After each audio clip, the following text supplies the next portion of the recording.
병원 복도는 소독약 냄새와 절망의 기운으로 가득 차 있었다. 강지우는 차가운 플라스틱 의자에 앉아 달아빠진 운동화 끝만 내려다보았다. 그의 손에 들린 어머니의 진단서는 사형 선고문처럼 무겁게 느껴졌다. 의사는 방금 전 무감정한 목소리로 급성 심근경색으로 쓰러진 어머니에게 당장 수술이 필요하며 성공을 장담할 수 없다고 말했다. 수술비와 입원비를 합친 금액은 지훈이 평생 만져본 적도 없는 거액이었다.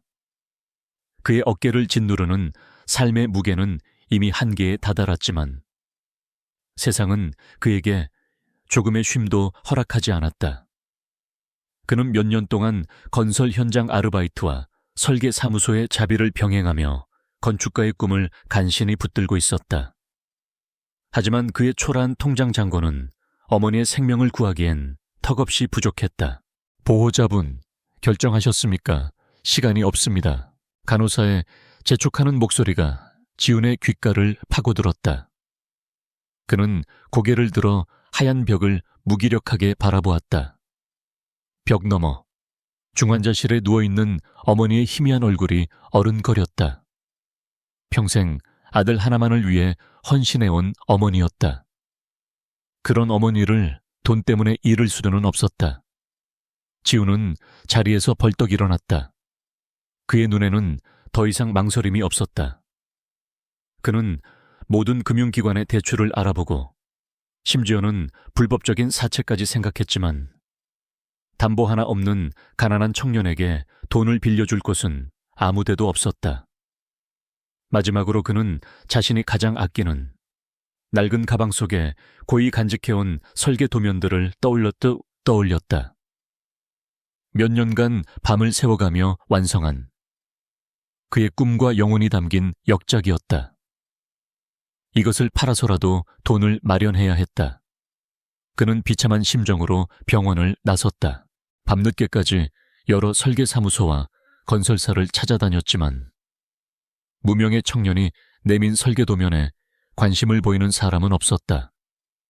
문전박대를 당하기 일쑤였고 어떤 이는 그의 디자인을 비웃으며 헐값에 넘기라고 모욕을 주기도 했다.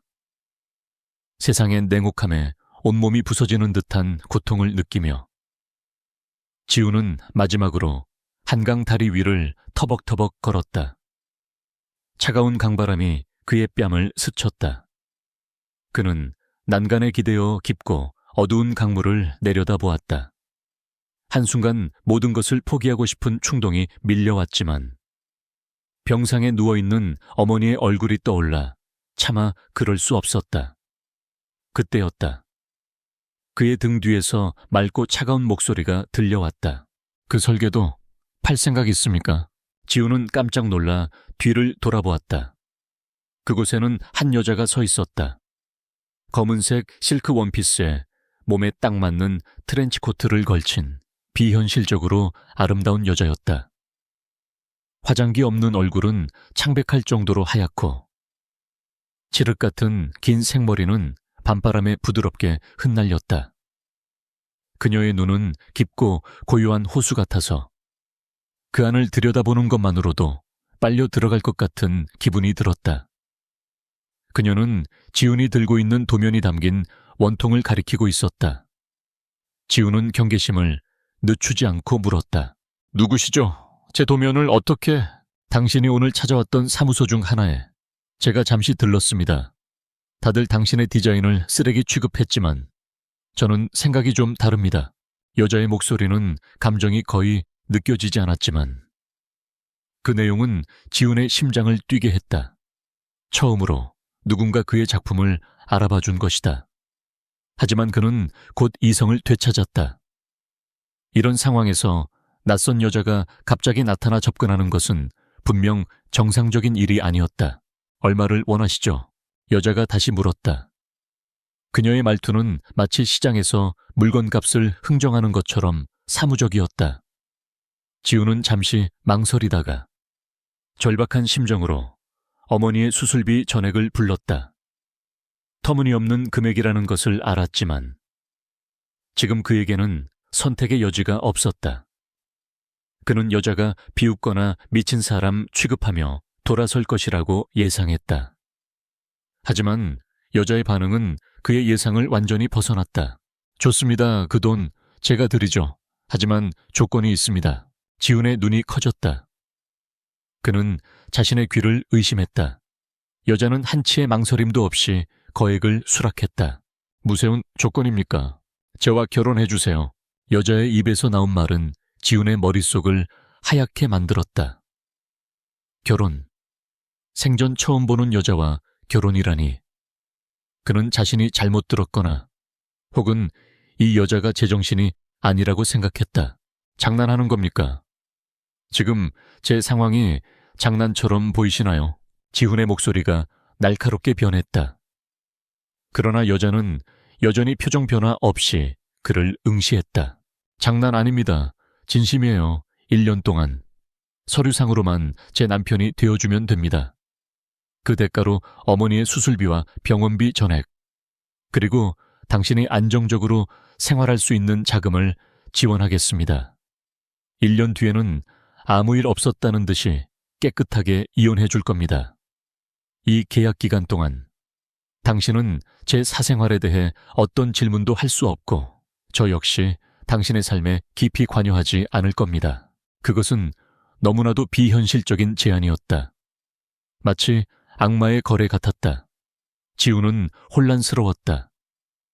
이 여자의 정체는 무엇이며 왜 자신에게 이런 제안을 하는 것인지 도무지 알 수 없었다. 하지만 그의 머릿속에는 병상에 누워있는 어머니의 모습과 의사의 경고가 계속해서 맴돌았다. 시간이 없었다. 그의 자존심, 미래, 꿈, 그 모든 것을 저울에 올려놓아도 어머니의 생명보다 무거울 수는 없었다. 그는 주먹을 꽉 쥐었다. 손톱이 손바닥을 파고드는 아픔이 느껴졌다. 왜 하필 저입니까? 그가 간신히 쥐어짜낸 질문이었다. 여자는 잠시 침묵하더니 지훈의 눈을 똑바로 바라보며 말했다. 당신이 필요해서요. 그리고 당신은 돈이 필요하고 우리는 서로의 필요를 채워줄 수 있는 최적의 파트너입니다. 더 이상의 질문은 받지 않겠습니다. 결정은 당신이 하세요. 여자는 핸드백에서 깔끔하게 작성된 계약서와 만년필을 꺼내 지훈에게 내밀었다. 지훈은 떨리는 손으로 계약서를 받아들었다. 내용은 여자가 말한 그대로였다. 혼인 계약 기간 1년, 계약금으로 수술비 즉시 지급, 매달 생활비 지원, 계약 종료 시 위자료 지급, 그리고 가장 중요한 조항. 강지훈 은캅, 윤서연 여의 신상과 사생활에 대해 절대 묻거나 캐내지 않는다. 계약서 하단에는 윤서연이라는 이름이 단정한 필체로 적혀 있었다. 윤서연. 그것이 그녀의 이름이었다. 지훈은 눈을 감았다. 건축가로서의 자존심과 한 인간으로서의 존엄성이 무너져 내리는 기분이었다. 하지만 눈을 뜨자 그의 눈빛은 단단하게 굳어 있었다. 그는 더 이상 망설이지 않았다. 그는 만년필 뚜껑을 열고 자신의 이름을 적어 넣었다. 강지훈. 3글자를 쓰는 동안 그는 자신의 영혼을 파는 기분이었다. 서명을 마치자마자 그의 핸드폰으로 입금 알림 메시지가 도착했다. 화면에 찍힌 숫자는 그가 불렀던 금액과 정확히 일치했다. 모든 것이 순식간에 일어났다. 내일 오전 10시까지 이 주소로 오세요. 이혼 전까지 당신이 살게 될 곳입니다. 그리고 이건 당신의 새 핸드폰과 카드입니다. 이전의 삶은 잠시 잊는 게 좋을 겁니다. 윤서연은 그에게 아파트 주소가 적힌 카드키와 새로운 핸드폰, 그리고 검은색 신용카드를 건넸다. 그녀는 자신의 설계 도면이 담긴 원통을 가져가는 대신 그것을 다시 지훈의 손에 쥐어주었다. 그 디자인은 당신의 것입니다. 돈으로 산 것은 당신의 시간이지 당신의 꿈이 아니니까요. 그 말을 남기고 그녀는 미련 없이 뒤돌아 어둠 속으로 사라졌다. 마치 처음부터 존재하지 않았던 사람처럼 지우는 한참 동안 그 자리에 서서 손에 들린 카드키와 계약서 그리고 핸드폰에 찍힌 거액의 입금 내역을 번갈아 보았다.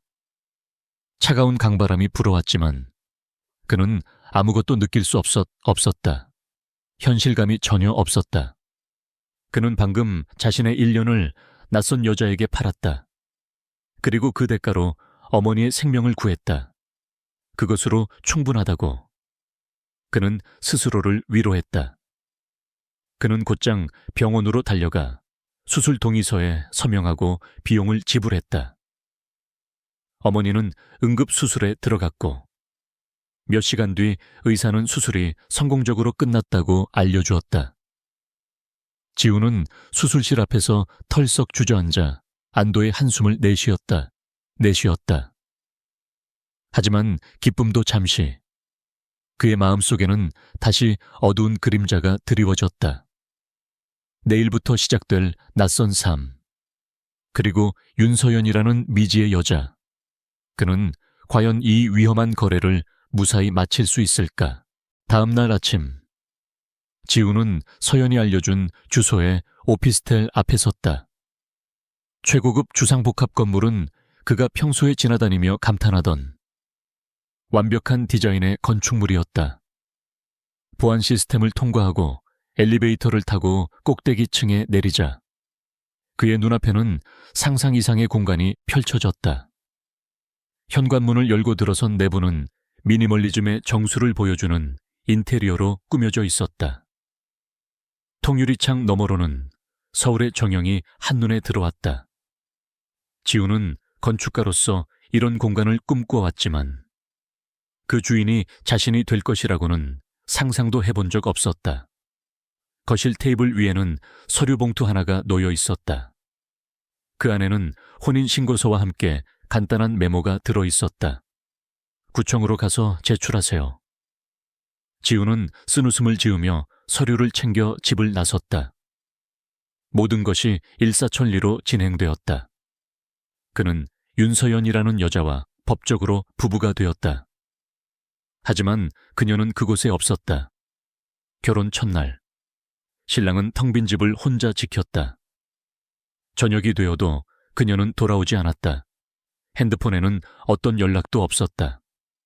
그는 이 결혼이 철저한 비즈니스라는 것을 다시 한번 실감했다. 그는 통유리창 앞에 서서 화려한 도시의 야경을 내려다보았다. 불빛들은 아름다웠지만 그의 마음은 공허했다. 그는 이제 가난한 건축학도 강지훈이 아니었다. 그는 윤서연의 남편이었다. 그러나 그 이름뿐인 타이틀은 그에게 안정감 대신 더 큰 불안감을 안겨주었다. 그는 자신이 거대한 미스터리의 한가운데에 던져졌다는 것을 직감했다. 몇 주가 흘렀다. 강지훈의 삶은 완전히 뒤바뀌었다. 어머니는 성공적으로 수술을 마친 후 최고급 병실에서 회복 중이었고 그는 서울의 스카이라인이 한눈에 내려다보이는 호화로운 오피스텔에서 혼자 살고 있었다. 모든 것이 비현실적이었다. 텅 빈 집안을 채우는 것은 최고급 가구와 가전제품들이었지만 그 속에서 지우는 깊은 고독감을 느꼈다. 그의 아내 윤서연은 그 이후로 단 한 번도 모습을 드러내지 않았다. 그녀의 존재는 매달 정확히 입금되는 생활비와 가끔씩 오는 단답형 문자 메시지로만 확인할 수 있었다. 어머니, 병문안 다녀왔습니다. 혹은 필요한 것 있으면 비서에게 연락하세요. 그녀는 지훈의 삶에 필요한 모든 물질적인 것을 제공했지만 그 자신에게는 철저히 무관심했다. 이 기묘한 동거 아닌 동거 속에서 지훈은 자신이 마치 잘 관리된 새장 속의 새가 된 것 같다고 생각했다. 그는 어머니를 살렸다는 안도감과 자신의 인생을 팔았다는 자괴감 사이에서 위태로운 줄타기를 하고 있었다. 그러던 어느 날 그의 노트북으로 이메일 한 통이 도착했다. 발신인은 국내 최고의 건설 회사인 은성그룹의 인사팀이었다. 내용은 건축 설계팀 신입 디자이너 채용에 최종 합격했으니 다음 주부터 출근하라는 것이었다. 지우는 자신의 눈을 비볐다. 은성그룹은 그가 대학 시절부터 꿈에 그리던 직장이었다. 몇 달 전 지푸라기라도 잡는 심정으로 포트폴리오를 제출했지만 아무런 연락이 없어 포기하고 있었는데 이제 와서 합격이라니. 그는 이것이 윤서연의 입김이 작용한 것이 아닐까 잠시 의심했지만 이내 고개를 저었다. 그녀는 그의 삶에 관여하지 않겠다고 했다. 이것은 분명 자신의 실력으로 얻어낸 기회일 터였다. 캄캄한 그의 인생에 한 줄기 빛이 비치는 것 같았다. 그는 드디어 자신의 꿈을 펼칠 수 있다는 희망에 부풀었다. 이 계약 결혼이 끝나는 1년 뒤 그는 은성그룹에 인정받는 건축가로서 새로운 삶을 시작할 수 있을 터였다. 출근 첫날 지우는 강남의 중심에 우뚝 솟은 은성그룹 본사 건물 앞에 섰다. 강철과 유리로 이루어진 거대한 마천루는 그 자체로 하나의 예술작품처럼 보였다. 건물을 올려다보는 그의 심장은 기대감으로 세차게 뛰었다. 안으로 들어서자 거대한 로비와 분주하게 움직이는 직원들의 모습이 그를 압도했다. 그는 안내에 따라 설계 3팀으로 배정받았다. 사무실은 칸막이로 나뉜 공간들로 가득했고 사람들은 모두 컴퓨터 모니터에 코를 박고 있었다. 그의 사수인 김 팀장은 40 중반의 남자로 세상사에 찌든 듯한 피곤한 얼굴을 하고 있었다. 그는 지훈을 위아래로 훑어보더니 별 관심 없다는 듯이 자리를 안내해 주었다. 강지훈 씨, 환영은 하지만 큰 기대는 하지 마. 여긴 꿈을 펼치는 곳이 아니라 전쟁터니까. 김 팀장의 냉소적인 말은 시작에 불과했다. 동료들의 시선은 노골적으로 차가웠다. 특히 지훈이 공채가 아닌 특별 채용으로 들어왔다는 소문이 퍼지자 시기와 질투가 섞인 수군거림이 그의 등 뒤에 비수처럼 꽂혔다. 그는 이곳이 실력만으로 인정받을 수 있는 곳이 아님을 첫날부터 직감했다. 사무실의 공기는 무겁고 억압적이었다. 모든 사람들은 누군가의 눈치를 보는 듯 했고 특히 박태수 본부장이라는 이름이 나올 때마다 분위기는 더욱 싸늘하게 얼어붙었다. 박태수는 건축사업본부 전체를 총괄하는 인물로 천재적인 디자이너이자 동시에 피도 눈물도 없는 야심가로 알려져 있었다. 그의 성공 신화는 모든 신입들의 우상이었지만 동시에 그의 잔혹함은 공포의 대상이었다. 지훈에게 주어진 첫 업무는 은성그룹의 사활이 걸린 프로젝트 랜드마크 타워의 보조 설계 도면을 검토하는 것이었다. 사실상 검토라기보다는 단순 계산 오류나 오탈자를 찾아내는 자빌에 가까웠다. 김 팀장은 그에게 산더미 같은 도면을 던져주며 쓸데없는 생각 말고 시키는 일이나 제대로 해 라고 쏘아붙였다. 지훈은 묵묵히 자신의 자리에 앉아 도면을 펼쳤다. 비록 자빌이었지만 그는 랜드마크 타워의 설계도를 직접 볼 수 있다는 것만으로도 가슴이 뛰었다. 그러나 도면을 한 장 한 장 넘길수록 그의 표정은 점점 굳어갔다. 그의 예리한 눈은 다른 사람들이 놓친 미세한 불일치들을 발견하기 시작했다. 특정 구간에 하중 계산이 미묘하게 틀어져 있었고 주요 구조물에 사용되는 철골의 규격이 안전 기준에 아슬아슬하게 걸쳐 있었다. 일반적인 실수라고 보기에는 너무나도 교묘하고 일관된 오류들이었다. 건축가로서의 그의 본능이 위험 신호를 보내고 있었다. 팀장님, 이 부분 좀 이상합니다. 구조 안전성에 문제가 있을 수도 있습니다. 지훈은 용기를 내어 자신이 발견한 문제점들을 정리해 김 팀장에게 보고했다. 그러나 돌아온 것은 칭찬이 아닌 호통이었다. 김 팀장은 그가 가져온 자료를 거들떠보지도 않고 책상 위로 던져버렸다. 강지훈 씨, 지금 네가 뭘 하자는 거야? 이게 누군가 만든 설계도인 줄 알아. 박태수 본부장님이 직접 총괄하신 프로젝트야. 내까지 신입이 감히 본부장님의 작품에 토를 달아. 너 미쳤어. 사무실의 모든 시선이 그에게로 쏠렸다. 동료들은 그를 비웃거나 혹은 귀찮은 일에 엮이기 싫다는 듯 외면했다. 지우는 당황스러웠다. 그는 단지 사실을 알렸을 뿐인데 마치 조직의 질서를 어지럽힌 반역자 취급을 당했다. 하지만 팀장님, 이건 작은 실수가 아닙니다. 만약 그대로 시공된다면 시끄러워 한 번만 더 이 문제에 대해 입을 열면 내 손에 죽을 줄 알아. 넌 그냥 시키는 대로 도면이나 확인하고 사인이나 해. 여기가 어떤 곳인지 아직 파악이 안 돼.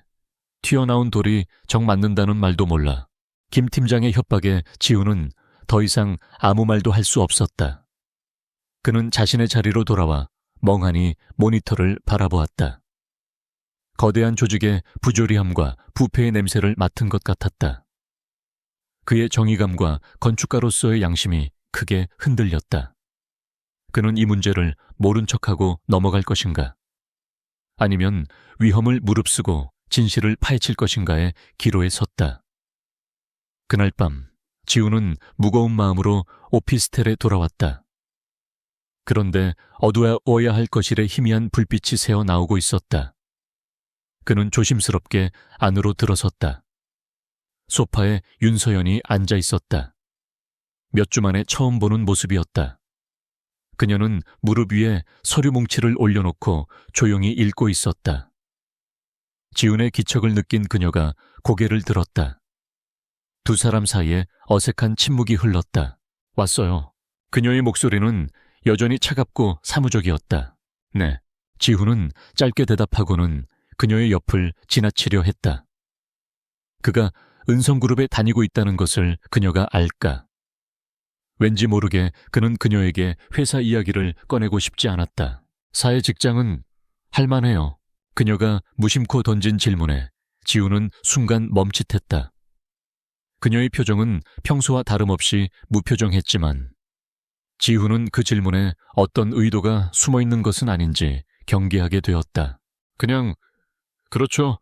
다들 바쁘고 정신없네요. 그는 일부러 두루뭉술하게 대답했다. 회사에서 겪은 부당한 일들을 털어놓고 싶은 마음도 없었고 이 여자에게 자신의 약한 모습을 보이고 싶지도 않았다. 서연은 더 이상 묻지 않고 가볍게 고개를 끄덕였다. 그녀는 자리에서 일어나 서재로 향했다. 그녀의 손에 들린 서류 표지에서 윤승 그룹이라는 로고가 스치듯 지나갔지만 지우는 그것을 미처 발견하지 못했다. 피곤할 텐데 쉬어요. 서재 문이 닫히기 전 그녀가 마지막으로 남긴 말이었다. 그 말에는 어떤 감정도 실려있지 않았지만 지우는 왠지 모르게 그 말이 위로처럼 들렸다. 다시 혼자가 된 지우는 넓은 거실 한가운데 서서 깊은 생각에 잠겼다. 그는 가방에서 오늘 보았던 랜드마크 타워의 설계도 사본을 꺼냈다. 김 팀장의 경고가 귓가에 맴돌았지만 그는 그것을 무시하기로 결심했다. 이대로 눈을 감는다면 그는 평생 건축가로서 자신을 용서할 수 없을 터였다. 이것은 단순히 회사의 비리를 파헤치는 문제가 아니었다. 수많은 사람들의 생명이 걸린 문제였다. 그는 자신의 직감을 믿기로 했다. 그는 밤을 새워서라도 이 설계도의 비밀을 파헤쳐보기로 마음먹었다. 그가 발을 들인 이 거대한 세계가 사실은 그의 계약 아내가 지배하는 왕국이라는 사실은 꿈에도 모른 채 그는 위험한 진실을 향한 첫걸음을 내디뎠다. 강지훈의 밤은 회사에서보다 더 치열했다. 그는 윤서연이 마련해준 오피스텔의 서재를 비밀스러운 작전 기지로 삼았다. 낮에는 시키는 대로 무의미한 도면 수정을 하며 동료들의 눈을 피했고 밤이 되면 랜드마크 타워의 설계도와 씨름했다. 그는 자신의 사비로 전문 건축 서적과 구조 역학 논문들을 닥치는 대로 사들여 읽었고 몰래 빼돌린 자료들을 바탕으로 시뮬레이션을 수십 번씩 반복했다. 화면 속에서 타워는 위태롭게 솟아 있었고, 지우는 그것을 무너뜨릴 수 있는 작은 균열을 찾기 위해 현미경을 들여다보듯 파고들었다. 그의 집요함은 마침내 거대한 부패의 실체를 드러냈다. 문제는 단순히 몇몇 구간의 계산 착오가 아니었다. 그것은 처음부터 계획된 거대한 사기극이었다. 설계도에 명시된 최고급 A 청강 대신 기준 미달의 값싼 중국산 철골이 자재 명세서에 버젓이 올라와 있었다. 차액은 천문학적인 액수였고 그 돈이 어디로 흘러 들어갔을지는 불보듯 뻔했다. 지우는 등골이 서늘해지는 것을 느꼈다. 이것은 단순한 비리가 아니었다. 수천 명의 입주민과 이용객들의 목숨을 담보로 한 살인 행위나 다름없었다. 그는 시뮬레이션의 마지막 변수값을 입력했다. 진도 6.5의 지진 발생 시 엔터키를 누르자 모니터 화면의 3D 모델링 타워가 격렬하게 흔들리기 시작했다. 그리고 채 10초도 되지 않아 건물의 중심부에서부터 엿가락처럼 휘어지며 처참하게 붕괴했다. 화면은 온통 붉은색 경고 메시지로 뒤덮였다. 지우는 마른 침을 삼켰다. 그의 손은 차갑게 식어 있었고 심장은 공포로 미친 듯이 울렸다. 그는 더 이상 이 사실을 혼자만 알고 있을 수 없었다. 어떻게든 세상에 알려야 했다. 다음 날 지우는 밤새 정리한 자료들을 들고 감사팀을 찾아갔다. 김 팀장을 건너뛰고 곧장 문제를 제기하는 것은 조직의 위계 질서를 무시하는 위험한 행동이었지만 그에게는 다른 선택지가 없었다. 감사팀 사무실 앞에서 그는 몇 번이나 심호흡을 했다. 그러나 그의 기대는 문 앞에서부터 무너졌다. 감사팀 직원은 그가 내민 서류를 건성으로 받아들고는 절차에 따라 검토 후 연락드리겠습니다. 라는 판에 박힌 말만 되풀이했다. 그의 눈빛은 귀찮은 민원인을 대하는 공무원의 그것과 같았다. 며칠이 지나도 감사팀에서는 아무런 연락이 오지 않았다. 지훈이 다시 찾아가자 담당자는 자리에 없었고 그의 보고서는 다른 서류 더미 밑에 파묻혀 먼지만 쌓여가고 있었다. 그는 깨달았다. 감사팀 역시 박태수의 영향력 아래에 있다는 것을. 거대한 성벽 앞에서 그는 혼자였다. 그의 움직임은 곧바로 박태수의 귀에 들어갔다. 박태수는 자신의 사무실에서 통유리창 밖으로 도시를 내려다보며 부하의 보고를 받고 있었다. 그의 책상 위에는 지훈의 이력서가 놓여 있었다. 강지훈이라 근본도 없는 놈이 어디서 굴러 들어와서 겁도 없이 날뛰는군. 박태수는 코웃음을 쳤다. 그는 수많은 경쟁자들을 짓밟고 이 자리까지 올라와 봤다. 그의 앞을 가로막는 자는 누구든 용서하지 않았다. 갓 들어온 신입사원 하나가 자신의 거대한 계획에 흠집을 내려는 시도 자체가 가소롭게 느껴졌다. 그는 김 팀장에게 전화를 걸었다. 김 팀장, 제네타임 새로 들어온 그 친구 아주 의욕이 넘치는 모양이야. 세상이 얼마나 무서운 곳인지 교육이 좀 필요하겠어. 알아서 잘 처리해. 다시는 내 귀에 그 이름이 들리지 않도록. 그날 이후 지훈에 대한 압박은 노골적으로 변했다. 그의 컴퓨터는 수시로 바이러스에 감염되었고 중요한 작업 파일들이 이유 없이 사라졌다.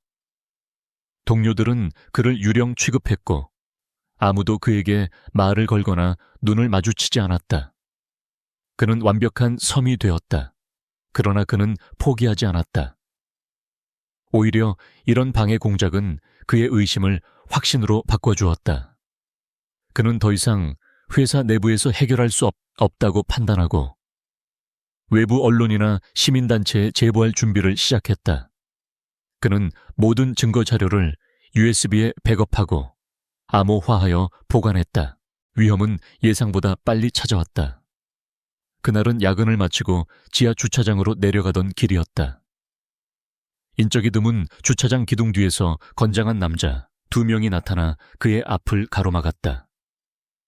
그들은 은성그룹 현장 관리팀의 작업복을 입고 있었지만 그들의 눈빛과 험악한 인상은 평범한 회사원과는 거리가 멀었다. 강지훈 씨, 마치 요즘 아주 바쁘신가 봐. 남들은 신경도 안 쓰는 일에 혼자 열심이고. 한 남자가 비아냥거리며 지훈에게 다가왔다. 지훈은 뒷걸음질 쳤지만 등 뒤에는 차가운 벽이 막고 있었다. 누구십니까? 우리가 누군지는 알 것 없고 그냥 충고 하나 해주러 왔어. 더 이상 랜드마크 타워에 대해 캐고 다니지 마. 네가 감당할 수 있는 일이 아니야. 이게 무슨 짓입니까? 이거 엄연한 협박입니다. 지훈이 목소리를 높이자 다른 남자가 그의 멱살을 거칠게 움켜쥐었다. 협박 아니, 이건 조언이야. 내 어머니 병원에서 회복 중이라고 들었는데 연세도 많으신 분이 다시 충격을 받으시면 안 좋을 텐데 말이야. 안 그래 병원 계단은 생각보다 미끄럽거든. 어머니를 언급하는 순간 지훈의 머릿속은 분노로 폭발했다. 그는 자신의 안위는 상관없었다. 하지만 세상에 단 하나뿐인 가족, 자신의 전부인 어머니를 건드리는 것은 용납할 수 없었다. 그는 남자의 손을 뿌리치며 소리쳤다. 우리 어머니한테 손끝 하나라도 대기만 해, 너희들. 내가 가만두지 않을 거야. 그의 눈에서 뿜어져 나오는 살기에 남자들은 순간 주춤했다. 하지만 이내 비웃음을 터뜨렸다. 가만두지 않아. 내가 뭘 할 수 있는데. 잘 생각해. 네가 가진 건 아무것도 없어. 이건 마지막 경고야. 한 번만 더 우리 눈에 띄면 그땐 내 어머니가 아니라 네가 이 세상에서 사라지게 될 거다. 남자들은 지훈의 어깨를 강하게 밀치고는 어둠 속으로 사라졌다. 지훈은 벽에 기댄 채 한동안 거친 숨을 몰아쉬었다. 온몸이 떨렸다. 두려움 때문이 아니었다. 주체할 수 없는 분노 때문이었다. 그들은 선을 넘었다. 이제 이것은 단순히 정의감이나 직업윤리의 문제가 아니었다. 그의 가족을 지키기 위한 생존의 싸움이 되었다. 그는 비틀거리며 채 올라탔다. 집으로 돌아오는 내내 그는 복수심에 불탔다. 박태수, 그 이름을 절대로 잊지 않겠다고 다짐했다. 그는 반드시 그를 자신의 손으로 무너뜨릴 것이다. 텅 빈 오피스텔에 돌아온 지훈은 현관문을 잠그고 모든 커튼을 쳤다. 완벽하게 안전해 보이는 이 공간조차 더 이상 안전하게 느껴지지 않았다. 그는 거실 소파에 주저앉아 얼굴을 감쌌다. 거대한 악의 세력 앞에서 자신은 너무나도 무력했다. 그때 그의 머릿속에 한 가지 의문이 스쳐 지나갔다. 왜 하필 은성그룹이었을까? 수많은 건설회사 중에 왜 자신은 이곳에 오게 된 것일까? 우연이라고 하기에는 너무나도 기막힌 타이밍이었다. 그리고 이 집, 자신을 감시하는 듯한 이 완벽한 공간. 모든 것을 제공했지만 정작 자신의 정체는 철저히 숨기고 있는 여자, 윤서연. 혹시 이 모든 것이 그녀와 관련이 있는 것은 아닐까? 그는 고개를 저었다. 말도 안 되는 상상이었다. 그녀가 대체 왜? 하지만 의심의 씨앗은 한 번 싹 트자 걷잡을 수 없이 자라나기 시작했다. 그는 자리에서 일어나 서재로 향했다. 지금은 섣부른 추측을 할 때가 아니었다. 일단 살아남아야 했다. 그는 노트북을 켜고 자신이 가진 모든 자료를 여러 개의 USB와 클라우드 서버에 분산하여 백업하기 시작했다. 각각의 파일에는 복잡한 암호를 걸었다. 그는 이제 조용히 물러설 수 없었다. 보이지 않는 전쟁이 시작되었고 그는 그 한복판에 서 있었다. 부패의 그림자는 그의 목을 조여오고 있었지만 그는 어둠 속에서 반격의 칼날을 갈기 시작했다. 은성그룹 본사 최고층. 회장실은 도시 전체를 발 아래에 둔 채 고요한 정적에 잠겨 있었다. 미니멀한 디자인의 사무실은 주인의 성격을 반영하듯 불필요한 장식 하나 없이 냉철하고 우아했다. 거대한 통유리창 앞에 서서 서울의 정형을 내려다보는 여인의 뒷모습은 한 폭의 그림 같았다. 윤서연, 은성그룹의 숨겨진 실세이자 강지훈의 계약 아내인 그녀였다. 그녀의 앞에는 충직한 최 비서가 서서 방금 전까지의 조사 내용을 보고하고 있었다. 보고 내용은 전부 강지훈에 관한 것이었다. 그가 랜드마크 타워의 구조적 결함을 발견한 것부터 감사팀에 보고했으나 묵살당한 일, 그리고 지하 주차장에서 박태수의 하수인들에게 협박을 당한 일까지 모든 것이 상세하게 담겨 있었다. 최 비서의 보고가 끝났지만 서연은 한동안 아무 말 없이 창밖만 바라보았다. 어머니를 건드렸군. 마침내 그녀가 입을 열었다. 목소리는 얼음장처럼 차가웠지만 그 안에는 희미한 분노의 불꽃이 서려 있었다. 최 비서는 고개를 숙였다. 회장님의 심기를 건드린 자의 말로가 어떠할지 그는 누구보다 잘 알고 있었다.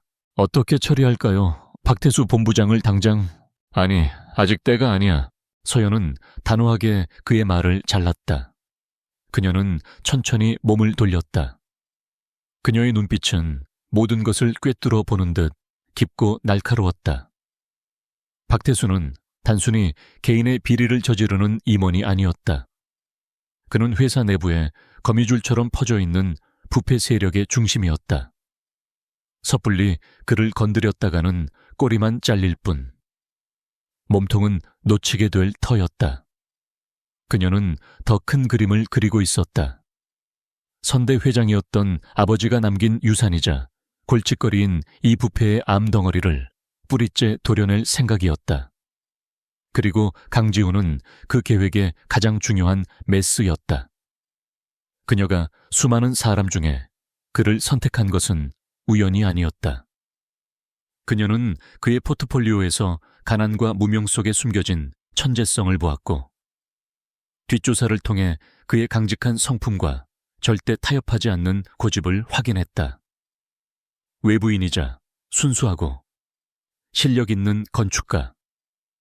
부패한 내부를 수술하기에 가장 완벽한 도구였다. 그러나 박태수가 그의 어머니를 들먹이며 협박한 것은 그녀의 계산을 벗어난 일이었다. 그것은 금도를 넘은 저급하고 어리석은 수법이었다. 그리고 그 어리석음은 서연의 분노를 자극했다. 초의 비서, 네, 회장님. 지하 주차장 CCTV 기록. 박태수 쪽에서 손쓰기 전에 기술적 오류로 영구 삭제하세요. 그리고 강지훈 씨 어머니가 입원해 있는 병원. 외부인 출입 통제 강화하고 24시간 사설 경호를 붙이도록. 우리가 보냈다는 건 절대 알려져선 안 됩니다. 그녀의 지시는 빠르고 정확했다. 그리고 감사팀에서 강지훈 씨 보고서를 묵살했던 차장. 이번 지방 현장 감리 담당으로 발령 내세요. 왕복 8시간 거리의 상홀이니 가족들과는 주말에나 보게 되겠군. 자신의 직무를 유기한 대가가 무엇인지 뼈저리게 느끼게 해줘. 마지막으로 그녀는 태블릿 PC를 들어 무언가를 빠르게 입력했다. 대한제강, 박태수와 오랜 시간 유착관계를 맺어온 불량 철강업체지. 이 회사 내부 비리 자료 중 일부를 건축관 관련 익명 커뮤니티에 흘리세요. 너무 노골적이지 않게. 단순한 루머인 것처럼. 강지훈 씨라면 분명 이 미끼를 물 겁니다. 최 비서는 감탄 어린 눈으로 그녀를 바라보았다. 그녀는 보이지 않는 곳에서 모든 판을 짜고 상대를 움직이고 있었다. 강지훈을 보호하는 동시에 그가 스스로 길을 찾아가도록 단서를 던져주는 것. 그것이 그녀의 방식이었다. 한편 지훈은 깊은 무력감에 빠져 있었다. 박태수의 협박 이후 그는 더 이상 섣불리 움직일 수 없었다. 어머니의 안전이 최우선이었다. 모든 증거를 손에 쥐고 있었지만 그것을 더 터뜨릴 방법을 찾지 못해 답답해 미칠 지경이었다. 그는 며칠 밤낮으로 컴퓨터 앞에 앉아 해결책을 모색했다. 그러다 우연히 건축가들이 자주 이용하는 온라인 커뮤니티의 게시판에서 눈에 띄는 글 하나를 발견했다. 랜드마크 타워 납품업체인 대한제강, 품질 인증서 위조 의혹이라는 제목의 글이었다. 내용은 구체적이지 않았지만 내부자 소행인 듯한 몇몇 단서들이 포함되어 있었다. 지훈의 심장이 다시 뛰기 시작했다. 이것이 바로 그가 찾던 돌파구였다. 하늘이 자신을 돕는 것 같았다. 그는 이 행운이 사실은 보이지 않는 누군가의 정교한 설계 덕분이라는 것은 상상조차 하지 못했다. 그는 즉시 대한제강이라는 회사에 대해 파고들기 시작했다. 그날 밤도 지훈은 서재에서 자료와 씨름하다 새벽이 되어서야 거실로 나왔다. 물을 마시기 위해 부엌으로 향하는데 어둠 속에 익숙한 실루엣이 서 있었다. 윤서연이었다. 그녀는 창가에 서서 따뜻한 차를 마시고 있었다. 희미한 달빛이 그녀의 옆 얼굴을 비추고 있었다. 지훈은 조용히 뒤돌아서려 했지만 그녀가 먼저 그를 알아챘다. 아직 안 잤어요. 네, 잠시 생각할 게 있어서요. 두 사람 사이에 또다시 어색한 침묵이 흘렀다. 서연은 자신의 찻잔을 내려놓고 새로운 찻잔에 차를 따라 그에게 건넸다. 지훈은 잠시 망설이다가 찻잔을 받아들었다. 따뜻한 온기가 손끝을 통해 전해졌다. 그때 그의 눈에 그녀의 손목에 있는 희미한 멍 자국이 들어왔다. 무언가에 부딪힌 듯한 작은 상처였다. 그는 자신도 모르게 물어볼 뻔했다. 어디 다쳤어요? 하지만 곧 계약서의 조항을 떠올리고 입을 다물었다. 상대의 사생활에 대해 묻지 않는다. 전쟁이라도 치르는 사람 같네요. 서연이 먼저 침묵을 깼다. 그녀의 시선은 그의 지친 얼굴과 충혈된 눈에 머물러 있었다. 그녀의 목소리는 여전히 무심했지만 지훈은 그 안에서 미세한 감정의 결을 느꼈다. 그것이 동정인지 혹은 단순한 관찰인지 알 수 없었다. 그냥 해결해야 할 일이 좀 있어서요. 지훈은 애써 웃으며 대답했다. 그는 그녀에게 자신의 싸움을 드러내고 싶지 않았다. 이 관계는 철저한 비즈니스일 뿐이니까. 짧은 대화는 그것으로 끝이었다. 서연은 너무 무리하지 말아요 라는 말을 남기고 자신의 방으로 들어갔다. 지훈은 홀로 남아 그녀가 따라준 차를 마셨다. 차는 향기로웠지만 그의 마음속은 여전히 복잡했다. 그녀의 무심한 듯한 한마디가 이상하게도 큰 위로가 되었다. 그는 이 감정의 정체가 무엇인지 알 수 없었다. 한편 자신의 방으로 돌아온 서연은 창가에 서서 지훈이 있던 자리를 바라보았다. 그녀의 계획대로. 그는 미끼를 물었다. 그는 이제 스스로 호랑이 굴로 걸어 들어갈 것이다. 그 앞에는 수많은 위험이 도사리고 있을 터였다. 그녀는 그가 잘 해낼 것이라고 믿었지만 마음 한구석이 불편한 것은 어쩔 수 없었다. 그녀는 그를 단순한 도구로만 생각했다. 하지만 그의 지치고 고독한 눈빛을 볼 때마다, 그의 정의를 향한 위험한 질주를 지켜볼 때마다 계약으로 묶인 관계 이상의 감정이 싹 트는 것을 느꼈다. 그것은 존중이었고 어쩌면 연민 혹은 그 이상의 무언가였다. 그녀는 자신이 만든 판에 스스로가 흔들리고 있음을 깨달았다. 보이지 않는 보호자로서 그의 뒤에 서 있는 것은 생각보다 더 복잡한 감정을 요구하는 일이었다. 다음 날 아침, 지훈은 새로운 각오로 집을 나섰다. 그의 발걸음은 이전보다 더 단단하고 확신에 차 있었다. 그는 이제 혼자가 아니라는 막연한 기분이 들었다. 밤사이 나눈 짧은 대화와 따뜻했던 차 한 잔이 그에게 설명할 수 없는 용기를 주었다. 물론 그는 여전히 알지 못했다. 그가 나아갈 길을 비추는 등불과 그의 등 뒤를 지키는 방패가 모두 한 사람, 그의 이름뿐인 아내로부터 비롯되었다는 사실을. 박태수의 심기는 극도로 불편했다. 대한제강에 대한 익명의 글은 큰 파장을 일으키지는 않았지만 몇몇 까다로운 투자자들의 문의를 불러왔고 그는 이 문제를 해명하느라 진땀을 빼야 했다. 무엇보다 자신의 통제를 벗어난 변수가 생겼다는 사실 자체가 그를 불쾌하게 만들었다.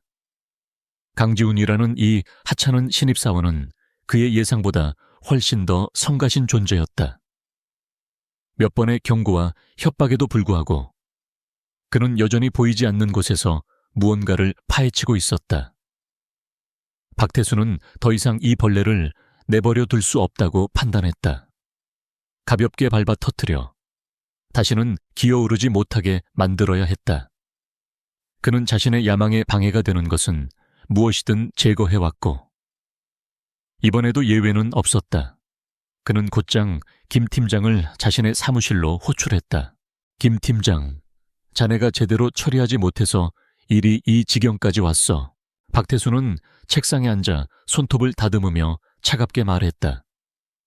그 여유로운 태도에 김 팀장은 오히려 등골이 오싹해지는 것을 느꼈다. 그는 90도로 허리를 숙이며 변명했다. 죄송합니다. 본부장님, 그놈이 생각보다 질긴 놈이라서. 됐어. 이제부터 내가 시키는 대로만 해. 이번에는 확실하게 숨통을 끊어버릴 테니. 박태수의 눈이 번뜩였다. 그의 머릿속에는 이미 강지훈을 사회적으로 매장시킬 완벽한 계획이 그려져 있었다. 그는 현재 은성그룹이 라이벌인 태아건설과 치열하게 경쟁 중인 송도 스마트시티 개발 사업 입찰건을 이용하기로 했다. 이것은 수조 원이 걸린 대형 프로젝트였다. 그는 김 팀장에게 강지훈을 이 프로젝트의 극비 서버에 접근시키라고 지시했다. 명분은 기존 데이터 상호 참조를 통한 최종 설계안 검토였다. 그런 다음 강지훈이 기밀 설계안을 태아건설에 유출했다는 증거를 조작할 계획이었다. 산업 스파이라는 혐의는 한 개인의 커리어를 영원히 끝장낼 수 있는 가장 확실한 방법이었다. 다음 날 김 팀장은 처음으로 지훈에게 친절한 얼굴로 다가왔다. 그는 지훈의 어깨를 툭 치며 그동안의 까칠했던 태도를 사과하는 척했다. 강지훈 씨, 내가 그동안 좀 심했지. 다 자네가 잘되라고 그런 거니 하해사 해주게. 자네의 그 꼼꼼함과 실력을 높이 사서. 본부장님께서 특별히 중요한 임무를 맡기셨네. 김 팀장은 지훈에게 스마트시티 개발 사업에 최종 입찰 제안서 서버 접속 권한을 부여했다. 지훈은 김 팀장의 갑작스러운 태도 변화가 의심스러웠지만 거절할 수 없었다.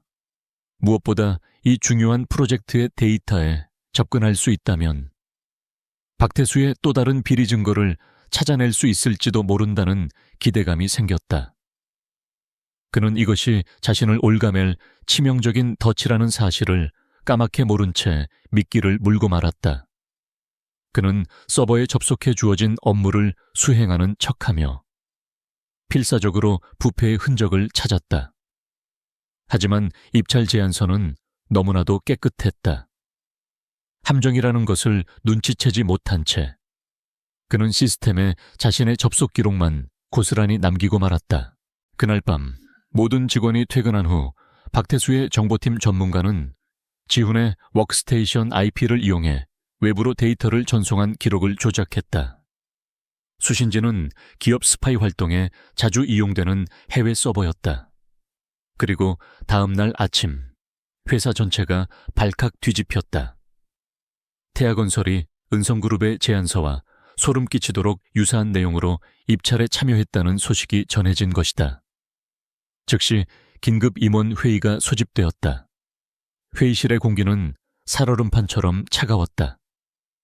박태수는 비장한 표정으로 자리에서 일어나 미리 준비한 조작된 증거들을 스크린에 띄웠다. 내부 기밀을 유출한 첩자가 있었습니다. 범인은 바로 건축설계 3팀의 강지훈 사원입니다. 스크린에는 지훈의 서버 접속 기록, 태아건설 측으로 데이터가 전송된 것처럼 보이는 조작된 로그 파일, 그리고 출처불명의 거액이 입금된 차명 계좌 내역까지 일목요연하게 정리되어 있었다. 모든 증거가 강지훈을 가리키고 있었다. 회의실에 있던 모든 임원들의 시선이 회의록 작성을 위해 배석해 있던 지훈에게로 쏠렸다. 그는 완전히 넋이 나간 표정이었다. 아닙니다. 저는 절대로 그런 짓을 하지 않았습니다. 이건 모함입니다. 지훈은 자리에서 벌떡 일어나 절규했지만 그의 목소리는 차가운 회의실 공기 속으로 공허하게 흩어졌다.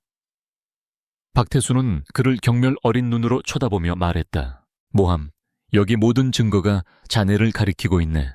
자네가 이전부터 랜드마크 타워 프로젝트 자료를 캐고 다녔던 것도 사실은 회사 기밀을 빼돌리기 위한 사전 작업이었겠지. 정말 실망스럽군. 박태수의 말은 지훈의 모든 행동을 불순한 의도로 둔갑시켰다. 지훈의 과거 행동들은 이제 그가 범인이라는 사실을 뒷받침하는 정황 증거가 되어버렸다. 그는 완벽한 함정에 빠졌다. 아무도 그의 말을 믿어주지 않았다. 그는 회의실에서 끌려 나오다시피 했고 보안팀 직원들에 의해 자신의 자리로 안내되었다. 그들은 모든 동료들이 지켜보는 앞에서 그의 개인 물품을 상자에 담았다. 몇몇은 고소하다는 듯 비웃었고 몇몇은 애써 그의 눈을 피했다. 어제까지 함께 일했던 동료들 중 그에게 다가와 말을 거는 사람은 단 한 명도 없었다. 그는 인사팀으로부터 직위 해제 통보서와 함께 회사에 막대한 손해를 입힌 혐의로 민형사상소송을 제기할 것이라는 내용의 통지서를 받았다. 그는 마치 전염병 환자처럼 모든 이들의 외면 속에서 초라하게 회사에서 쫓겨났다. 차가운 아스팔트 위 은성그룹 본사 건물 앞에 선 그는 허탈하게 웃었다. 건축가의 꿈을 안고 들어왔던 곳에서 그는 이제 산업 스파이라는 오명을 쓴 채 쫓겨났다. 그의 명예, 경력, 미래, 모든 것이 한순간에 무너져 내렸다. 그는 완전히 혼자가 되었다. 그는 오피스텔로 돌아왔다. 도시의 화려한 야경이 내려다 보이는 이 넓고 텅 빈 공간은 이제 그에게 거대한 감옥처럼 느껴졌다. 테이블 위에는 차가운 법률 서류들이 흩어져 있었다. 그는 소파에 몸을 던지고 눈을 감았다. 패배감과 절망감이 온몸을 짓눌렀다. 모든 것이 끝났다고 생각했다. 박태수라는 거대한 벽 앞에서 자신은 너무나도 무력한 존재였다. 그는 이 위험한 게임의 패자였다. 한편 회장실에서 이 모든 상황을 보고받은 윤서연의 얼굴은 분노로 차갑게 굳어 있었다. 박태수의 방역은 그녀의 예상을 뛰어넘는 것이었다.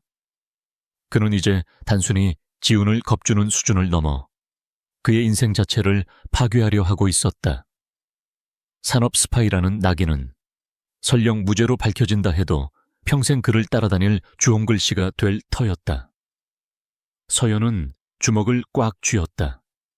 박태수는 자신의 영역을 침범한 자를 대하는 방식을 통해 그녀에게 암묵적인 경고를 보내고 있었다. 하지만 그는 상대를 잘못 골랐다. 그녀는 강지훈이 이대로 무너지는 것을 절대 좌시하지 않을 것이다. 그녀의 보호는 이제 더 이상 소극적인 방어에 머무르지 않을 터였다. 지훈은 깊은 절망의 늪에서 허우적거리고 있었다. 그는 창밖으로 보이는 은성그룹 건물을 노려보았다. 자신을 집어삼킨 저 거대한 권력의 상징을 바로 그때 그의 핸드폰이 짧게 진동했다. 책상 위에 버려두었던 핸드폰 화면에 발신자 표시 제한이라는 문구가 떠 있었다. 받을까 말까 망설이다가 그는 기계적으로 통화 버튼을 눌렀다. 수화기 너머로 나직하고 침착한 목소리가 들려왔다. 강지훈 씨 되십니까? 저는 최정우 실장이라고 합니다. 당신의 억울한 상황에 대해 이야기하고 싶은 것이 있습니다. 그 목소리는 지훈의 꺼져가던 희망의 불씨에 작은 바람을 불어넣었다. 절망의 가장 깊은 곳에서 울린 전화벨 소리는 지훈에게 마지막 남은 지푸라기였다. 그는 의심과 희망이 뒤섞인 복잡한 심정으로 약속 장소인 낡은 상가 골목의 한 다방으로 향했다. 최정우 실장. 들어본 적 없는 이름이었다. 어쩌면 이것 또한 박태수가 파놓은 또 다른 함정일지도 모른다는 경계심을 늦추지 않았다. 다방 안은 퀴퀴한 냄새와 오래된 유행가 소리로 가득했다. 약속된 자리에 앉아있던 남자는 지훈의 예상과는 전혀 다른 모습이었다. 그는 50대 초반으로 보이는 평범한 중년 남성이었다. 달아빠진 양복 차림에 피곤에 찌든 얼굴이었지만 그의 눈빛만은 조용히 타오르는 불꽃처럼 단단해 보였다. 강지훈 씨, 처음 뵙겠습니다. 저는 은성그룹 품질관리팀 실장 최정우입니다. 그는 자신을 소개하며 지훈에게 따뜻한 커피를 건넸다. 지훈은 커피에는 손도 대지 않고 경계 어린 눈으로 그를 쏘아보았다. 저를 어떻게 아시죠? 무슨 목적으로 연락하신 겁니까? 최 실장은 쓴웃음을 지었다. 그는 지훈의 반응을 충분히 이해한다는 듯 천천히 입을 열었다. 당신이 겪은 일 모두 알고 있습니다. 박태수 본부장이 당신에게 산업 스파이라는 누명을 씌운 것도, 그 전에 랜드마크 타워의 비리를 파헤치려 했던 것도 나는 당신이 무고하다는 것을 알고 있습니다. 최 실장의 목소리는 낮고 진중했다. 그는 은성그룹에서 20년을 넘게 근무한 베테랑이었다. 그는 박태수가 평사원에서 시작해 온갖 권모술수와 비리를 저지르며 지금의 자리까지 오르는 과정을 모두 지켜보았다. 그 과정에서 자신의 양심을 지키려 했던 많은 동료들이 쫓겨나거나 좌천되는 것을 무력하게 지켜봐야만 했다. 그 역시 박태수에게 밑보여 한직인 품질관리팀에 처박힌 지 오래였다. 그는 혼자서는 아무것도 할 수 없다고 생각하며 체념하고 있었다. 강지훈 씨, 당신이 나타나기 전까지는요, 당신은 달랐습니다. 젊고 두려움이 없었죠. 당신이 박태수라는 거대한 벽에 정면으로 부딪히는 것을 보면서 나 자신이 너무나도 부끄러웠습니다. 그래서 용기를 냈습니다. 이대로 썩어가는 회사를 더 이상 지켜볼 수만은 없습니다. 최 실장은 자신이 수년간 몰래 모아온 자료가 담긴 낡은 서류초를 테이블 위에 올려놓았다. 그것은 박태수가 과거에 진행했던 여러 프로젝트들의 비리 정황들이었다. 하지만 결정적인 증거가 부족한, 그저 심증에 가까운 자료들이었다. 나는 이 회사의 내부 사정에 밝지만 건축 설계에 대한 전문 지식은 부족합니다. 반면에 당신은 최고의 실력을 가진 건축가이지만 내부 정보가 없죠. 우리가 힘을 합치면 어떻겠습니까? 박태수를 무너뜨리기 위해서. 이것은 위험한 제안이었다. 실패한다면 그들은 조용히 사라지게 될지도 모른다. 지훈은 잠시 망설였다. 하지만 최 실장의 눈에서 진심을 읽을 수 있었다. 그리고 그는 더 이상 잃을 것이 없었다. 명예도 직장도 모두 빼앗겼다. 남은 것은 복수심과 짓밟힌 정의를 되찾고 싶다는 열망뿐이었다. 지훈은 마침내 굳게 닫혀있던 입을 열었다. 제가 뭘 하면 되겠습니까? 그 한마디에 두 남자의 위험한 동맹이 시작되었다. 그들의 비밀 아지트는 지훈의 화려한 오피스텔이 아닌 최 실장의 낡고 비좁은 아파트가 되었다. 거실은 온통 서류와 도면 더미로 가득 찼다. 최 실장은 내부 전산망을 통해 박태수가 과거에 결제했던 프로젝트 파일, 자재 납품 계약서, 회계 장부 등을 몰래 빼내왔고 지훈은 그것들을 분석하며 비리의 연결고리를 찾아나갔다.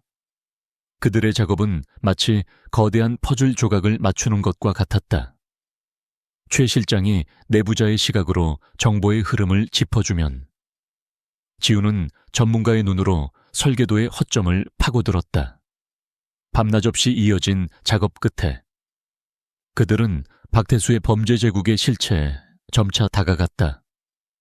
그는 단순히 불량 자재를 사용해 차익을 챙기는 수준이 아니었다.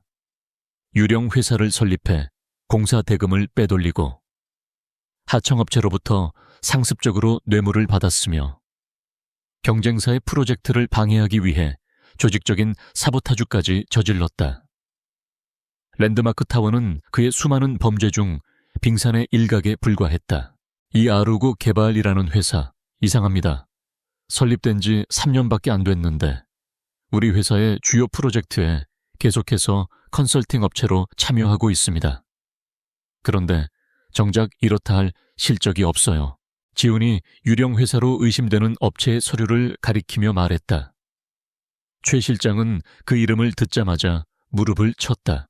아레우고 개발 박태수 본부장, 처남이 대표로 있는 회사입니다. 이걸 놓치고 있었군.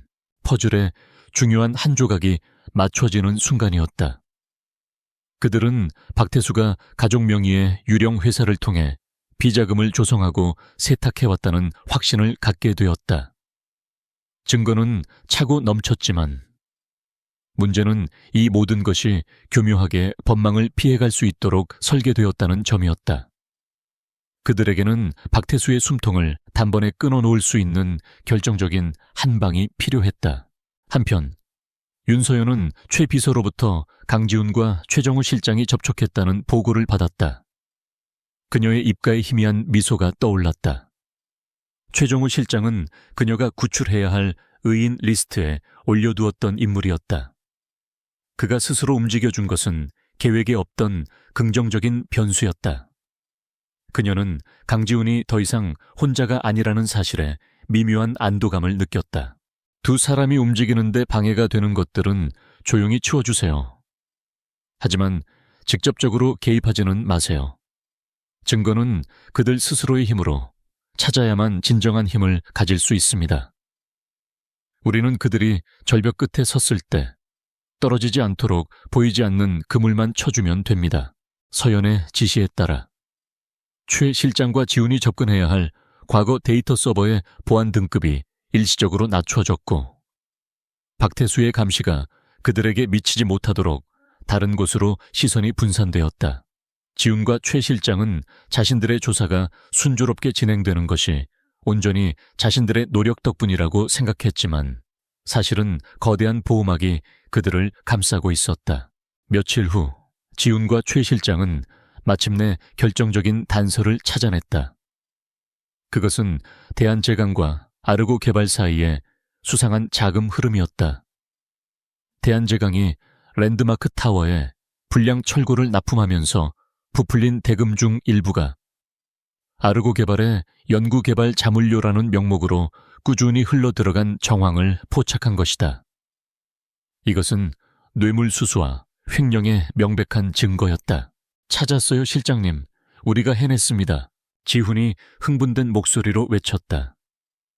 최 실장의 눈가도 붉게 물들었다. 수년간의 울분과 체념이 한순 희망으로 바뀌는 순간이었다. 그들은 마침내 괴물의 꼬리를 잡았다. 이제 남은 것은 이 꼬리를 잡고 거대한 몸통을 세상 밖으로 끌어내는 일이었다. 두 남자는 서로의 눈을 바라보았다. 그들의 눈에는 두려움과 함께 결연한 의지가 타오르고 있었다. 예기치 않게 시작된 동맹은 이제 거대한 악을 심판하기 위한 칼날이 되어 복수의 서막을 열고 있었다. 가장 위험한 싸움은 이제부터 시작이었다. 최 실장의 아파트에서 밤을 새우던 강지훈과 최정우는 박태수의 야망이 단순히 비자금을 조성하는 수준을 넘어선다는 것을 깨닫고 경악했다. 그는 랜드마크 타워 그 자체를 집어삼키려 하고 있었다. 박태수는 자신의 처남이 운영하는 유령 회사 아르고 개발을 통해 랜드마크 타워 건설에 참여한 영세 하청업체들의 부실 채권을 조용히 사들이고 있었다. 그의 최종 목표는 자금난에 시달리는 업체들을 연쇄적으로 부도시켜 프로젝트 전체에 유동성 위기를 일으킨 다음 구원투수인 척 나타나 헐값에 프로젝트의 소유권 전체를 인수하는 것이었다. 그것은 은성그룹의 가장 중요한 프로젝트를 통째로 훔치려는 대담하고도 치밀한 계획이었다. 이건 반역입니다. 최 실장이 떨리는 목소리로 말했다. 단순히 장부 조작이나 뇌물, 수수 증거만으로는 이 뱀 같은 자를 쓰러뜨릴 수 없습니다. 현장에서 모든 사람이 보는 앞에서 그의 가면을 벗겨야 합니다. 그들의 시선은 책상 위에 놓인 달력에 꽂혔다. 일주일 뒤에 있을 랜드마크 타워 2단계 투자자 설명회. 박태수가 투자자들 앞에서 자신의 성과를 과시하고 추가 투자를 유치할 가장 중요한 무대였다. 바로 그곳을 그의 무덤으로 만들어야 했다. 지훈의 머릿속에서 대담한 계획 하나가 번개처럼 스쳐 지나갔다. 대여칠 놓읍시다. 박태수가 스스로 걸어 들어올 수밖에 없는 완벽한 덫을요. 지훈이 제안한 계획은 위험천만했지만 성공한다면 박태수를 재기불능으로 만들 수 있는 유일한 방법이었다. 작전의 핵심은 지훈의 설계 능력을 이용해 미끼를 만드는 것이었다. 그는 타워의 핵심 구역 중 하나인 스카이브리지에 설계 수정안을 만들기로 했다. 겉보기에는 혁신적인 신기술을 적용해 공사 기간과 비용을 획기적으로 줄일 수 있는 완벽한 디자인이지만 그 안에는 전문가만이 간파할 수 있는 치명적인 구조적 결함을 숨겨놓을 생각이었다. 박태수의 탐욕과 오만함이라면 이 완벽한 설계안을 발견했을 때 틀림없이 자신의 공으로 가로채 투자자들 앞에서 발표할 것이라고 확신했다. 작전은 즉시 실행에 옮겨졌다. 지훈은 며칠 밤낮으로 서재에 틀어박혀 트로이의 목마가 될 설계도를 그리는데 몰두했다. 동시에 최 실장은 자신의 내부 정보망을 이용해 미끼를 유포할 경로를 확보했다. 그는 박태수 직속팀의 주니어 디자이너 중 자신의 성과를 인정받지 못해 불만이 가득한 한 명을 목표로 삼았다. 최 실장은 그 디자이너가 접근할 수 있는 잊혀진 공유 폴더에 마치 지훈이 해고되기 전 비밀리에 작업했던 것처럼 위장한 설계 파일을 몰래 심어두었다. 미끼는 예상보다 빨리 물렸다. 야심만만한 주니어 디자이너는 우연을 가장해 파일을 발견했고 자신의 공적인 양 박태수에게 보고했다. 박태수는 처음에는 의심했지만 설계안의 혁신성과 비용 절감 효과를 검토한 뒤 눈이 뒤집혔다. 그는 해고된 애송이 강지훈이 자신을 속일 수 있을 리 없다고 확신했다. 그는 이 설계안이 자신의 천재성을 입증하고 투자자들의 찬사를 끌어낼 절호의 기회라고 생각했다. 그는 주저 없이 이 도둑질한 디자인을 자신의 이름으로 최종 투자 설명회 발표 자료에 포함시키라고 지시했다. 그는 자신의 적이 파놓은 함정 속으로 의기양양하게 걸어 들어가고 있었다. 한편 이 모든 계획의 진행 상황은 최 비서를 통해 윤서연에게 실시간으로 보고되고 있었다. 그녀는 지훈의 계획이 가진 대담함과 치밀함에 감탄했지만 동시에 그 안에 내포된 엄청난 위험성 또한 꿰뚫어 보고 있었다. 만약 박태수가 함정을 눈치채거나 지훈이 발표 현장에서 실수를 저지른다면 모든 것이 끝이었다. 그녀는 더 이상 보이지 않는 보호막 역할에만 머무를 수 없다고 판단했다. 이제 무대 자체를 설계할 시간이었다. 초입이세요. 네, 회장님. 투자 설명회에 해외 저명 인사 몇 분을 특별 자문위원으로 초빙하세요. 특히 구조공학 분야의 최고 권위자들로. 박태수에게는 투자 유치를 위한 제 개인적인 노력이라고 설명해두고요. 그녀는 박태수가 덫에 걸렸을 때 그 누구도 판결에 이의를 제기할 수 없도록 세계적인 석학들을 배심원으로 앉힐 생각이었다.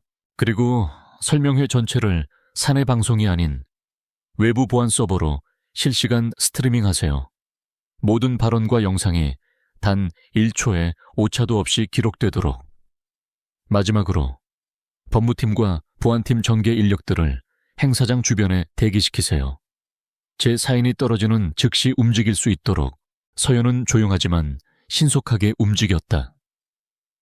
그녀는 강지훈과 최 실장이 마련한 칼날이 박태수의 심장을 정확히 꿰뚫을 수 있도록 모든 변수를 통제하고 완벽한 무대를 준비하고 있었다. 그녀는 이제 이 연극의 단순한 관객이 아닌 총감독이었다. 지우는 마지막 준비에 여념이 없었다. 그는 박태수가 발표할 가짜 설계도의 결함을 조목조목 반박하고 시뮬레이션을 통해 붕괴의 위험을 시각적으로 증명할 발표 자료를 완성했다. 최 실장 역시 박태수와 아르고 개발, 대한제강 사이의 자금 흐름을 정리한 모든 증거 자료를 USB에 담았다.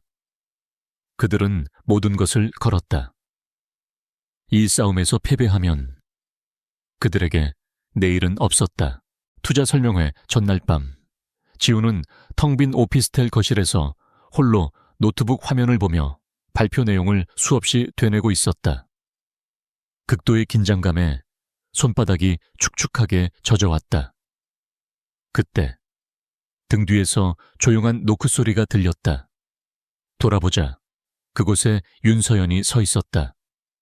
그녀는 평소에 차가운 표정이었지만 그녀의 눈빛은 이전과 달리 깊은 신뢰와 어떤 알 수 없는 감정을 담고 있었다. 그녀는 그들의 계획에 대해 한마디도 묻지 않았다. 그저 그에게 다가와 나지막이 말했다. 내일 당신이 진짜 어떤 사람인지 모두에게 보여주세요. 그것은 단순한 격려가 아니었다. 모든 것을 알고 있다는 암묵적인 지지이자 함께 싸우고 있다는 무언의 약속이었다. 그 순간 지우는 더 이상 혼자가 아니라는 강렬한 확신을 느꼈다. 그의 마음을 짓누르던 불안감이 눈 녹듯 사라지고 그 자리에는 차가운 용기와 뜨거운 결의가 들어찼다. 그는 자신도 모르게 그녀를 향해 희미하게 미소 지었다. 네, 그렇게 하겠습니다. 덫은 완벽하게 설치되었다. 모든 배우들은 각자의 위치에 섰다. 이제 막이 오르기만을 기다리고 있었다. 결전의 날 아침, 서울의 태양은 평소와 다름없이 떠올랐다. 그러나 도시의 각기 다른 공간에서 아침을 맞이하는 인물들에게 그날의 빛은 저마다 다른 의미를 지니고 있었다. 강지훈에게 그것은 자신의 모든 것을 되찾거나 혹은 영원히 잃게 될 심판의 빛이었다. 박태수에게는 자신의 제국을 더욱 공고히 할 승리의 빛이었다. 그리고 윤서연에게는 오랫동안 숨겨왔던 자신의 왕국을 되찾을 여명의 빛이었다. 지훈은 옷장 앞에서 잠시 고민했다. 값비싼 명품 정장들이 질비했지만 그것들은 모두 윤서연이 마련해준 그의 것이 아닌 옷들이었다. 그는 가장 안쪽에 걸려있던 낡았지만 깨끗하게 다려진 자신의 유일한 정장을 꺼내 입었다. 건축가로서 첫 면접을 볼 때 입었던 그의 땀과 꿈이 서린 옷이었다. 그는 다른 누군가를 연기하고 싶지 않았다. 가장 그다운 모습으로 싸우고 싶었다. 그는 거울 앞에 서서 옷매무새를 가다듬었다. 밤새 한숨도 자지 못한 데 눈은 충혈되었지만 그 안에 담긴 의지는 강철처럼 단단했다. 그는 자신의 운명이 담긴 USB를 가슴 안쪽 주머니에 넣었다. 그때 최정우 실장에게서 전화가 걸려왔다. 강 선생, 준비는 다 됐나? 네. 실장님, 지금 출발하려 합니다. 실장님은요? 나는 벌써 행사장 근처에 와 있네. 평범한 중간 관리자처럼 보이도록 구석에 앉아 있겠네. 자네만 믿겠네. 최 실장의 목소리에는 긴장감과 함께 굳은 신뢰가 담겨 있었다. 지우는 짧게 네라고 대답하고 전화를 끊었다. 더 이상의 말은 필요수도 없었다. 같은 시각 박태수는 자신의 펜트하우스 사무실에서 최종 발표 리허설을 하고 있었다. 그는 거대한 스크린에 띄워진 지훈의 설계도를 보며 만족스러운 미소를 지었다. 어리석은 놈, 감히 내게 덤빈 대가가 무엇인지 똑똑히 보여주마. 그는 이 발표를 통해 자신의 천재성을 만천에 과시하고 투자자들의 절대적인 신임을 얻어 랜드마크 타워를 완전히 손에 넣을 계획이었다. 그는 완벽한 승리를 의심치 않았다. 자신의 발밑에 파놓아진 깊은 함정의 존재는 전혀 눈치채지 못한 채 그는 의기양양하게 가장 비싼 이탈리아제 정장을 차려입었다. 한편 윤서연은 회사와는 전혀 다른 분위기의 장소에 있었다. 북악산이 내다보이는 조용한 전통 찻집의 별채에서 그녀는 고요히 차를 마시고 있었다. 평소의 수수한 모습과 달리 그녀는 우아하면서도 위압감이 느껴지는 짙은 남색의 파워수트를 입고 있었다. 맞은편에는 최 비서가 앉아 최종 보고를 하고 있었다. 회장님께서 초청하신 해외 전문가 3분 모두 도착하여 귀빈석에 착석했습니다. 행사장 내외부에 보안 인력 배치도 완료되었습니다. 모든 준비는 끝났습니다. 서연은 말없이 고개를 끄덕였다. 그녀의 표정은 폭풍전야의 고요한 바다와 같았다. 수년간 준비해온 아버지의 유산을 바로 세우기 위한 마지막 전투였다. 그녀는 찻잔을 내려놓고 자리에서 일어났다. 이제 연극의 총감독이 무대 위로 올라갈 시간이었다. 은성그룹 본사 대강당은 수많은 투자자들과 기자들, 그리고 회사 임직원들로 발 디딜 틈이 없었다. 행사의 중요성을 증명하듯. 공기 중에는 미세한 긴장감이 감돌았다. 정직 처분을 받은 지훈은 당연히 출입이 불가능했다. 입구에서 보안 요원들이 그의 앞을 막아섰다. 하지만 그들이 지훈의 이름을 확인하자 당황한 표정으로 길을 비켜주었다. 회장 비서실에서 직접 내려온 특별 초청 명단에 그의 이름이 올라가 있었기 때문이었다. 지훈은 사람들의 눈에 띄지 않도록 가장 뒷좌석 구석에 조용히 자리를 잡았다. 잠시 후 행사의 주인공인 박태수가 화려하게 등장했다. 그는 여러 VIP들과 악수를 나누며 특유의 자신감 넘치는 미소로 좌중을 압도했다. 마지막으로 윤서연이 모습을 드러냈다. 그녀는 최대 주주 가문의 특별 고문이라는 애매한 직함으로 소개되었다. 회사의 공식적인 직책은 아니었지만 그녀의 존재감은 그 어떤 임원보다도 강렬했다. 몇몇 고위 임원들은 그녀의 등장에 놀란 기색을 감추지 못했다. 마침내 행사가 시작되었다. 그룹 총수의 형식적인 인사말이 끝나고 무대의 모든 조명이 박태수에게로 집중되었다. 그는 카리스마 넘치는 연설가처럼 랜드마크 타워의 비전을 설명하며 청중을 사로잡았다. 그의 발표는 절정을 향해 치닫고 있었다. 그리고 오늘 이 자리에서 저희는 랜드마크 타워의 가치를 한 단계 더 끌어올릴 혁신적인 설계, 변경안을 최초로 공개합니다. 웅장한 음악과 함께. 스크린에는 지훈이 만든 미끼 설계도, 즉 스카이브리지의 3D 모델링 영상이 나타났다. 박태수는 마치 자신이 창조해낸 역작을 소개하듯 화려한 미사여구를 동원해 설계의 장점을 설명했다. 혁신적인 공법, 획기적인 비용 절감, 미래지향적인 디자인. 투자자들은 감탄사를 연발했고 곳곳에서 박수갈채가 터져 나왔다. 박태수는 의기양양하게 청중을 둘러보았다.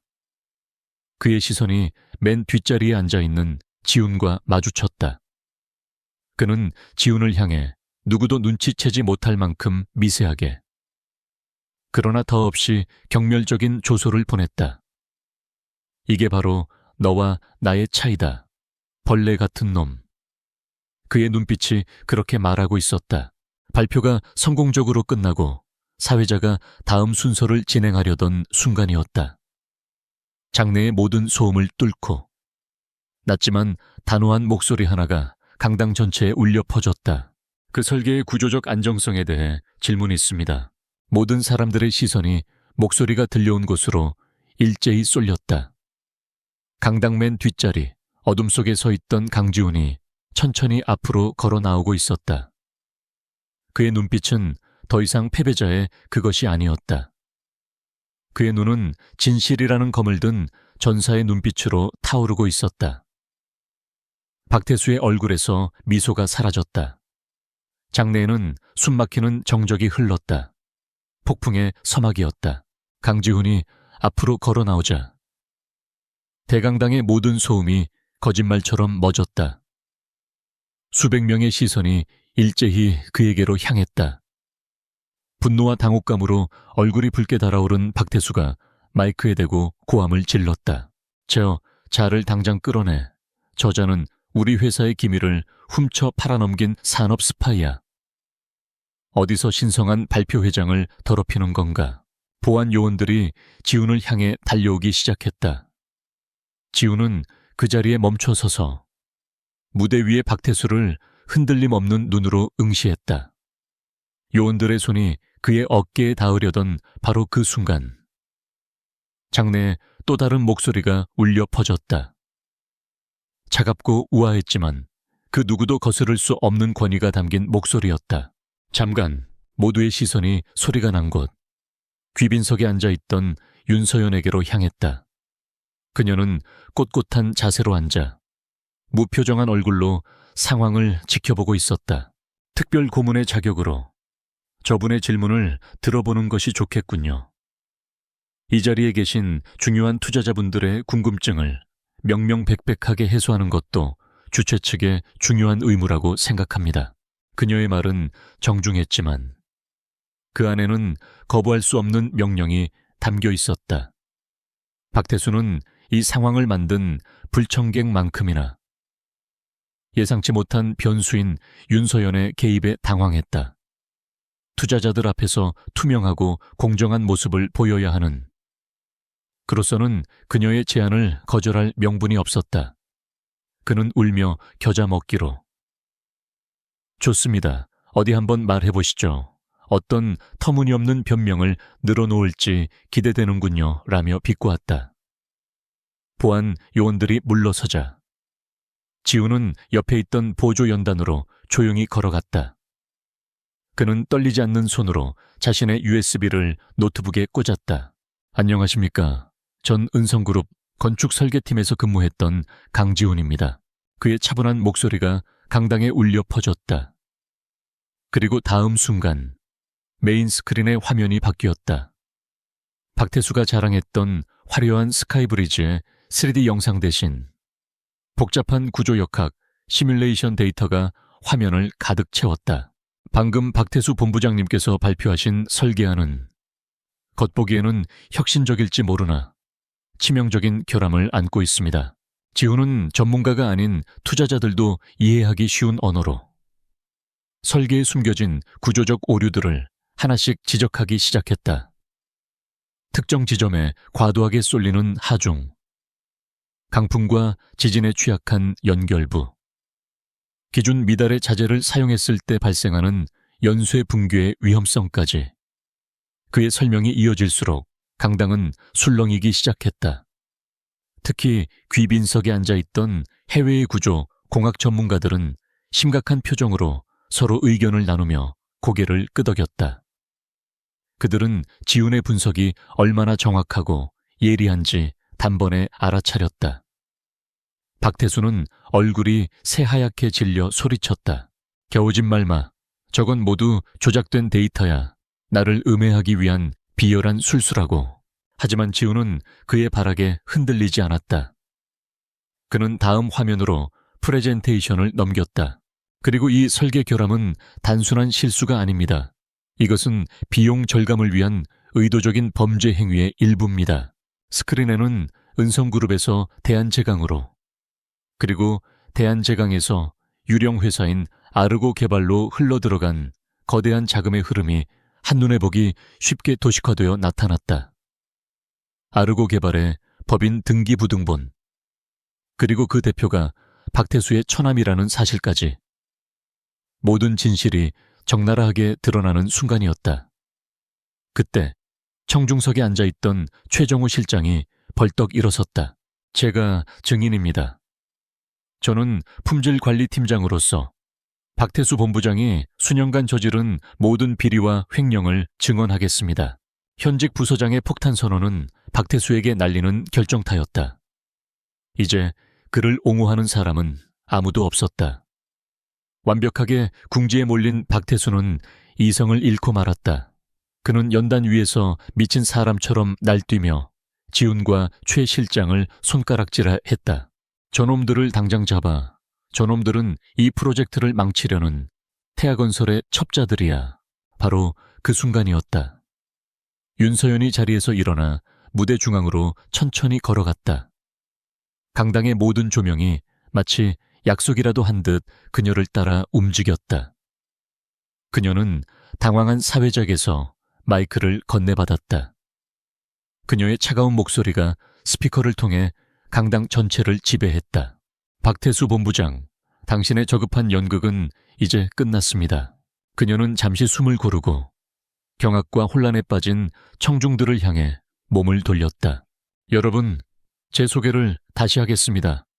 저는 은성그룹의 창업주이신 고 윤상현 회장의 외동딸이자 그룹의 최대 주주로서 오늘 이 시간부로 그룹의 모든 경영을 총괄할 회장 윤서연입니다.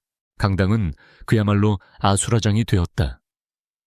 기자들의 카메라 플래시가 미친 듯이 터졌고 투자자들과 임직원들은 충격적인 소식에 입을 다물지 못했다 하였다. 그리고 그 혼란의 한가운데 강지훈은 마치 시간이 멈춘 것처럼 그 자리에 얼어붙어 있었다.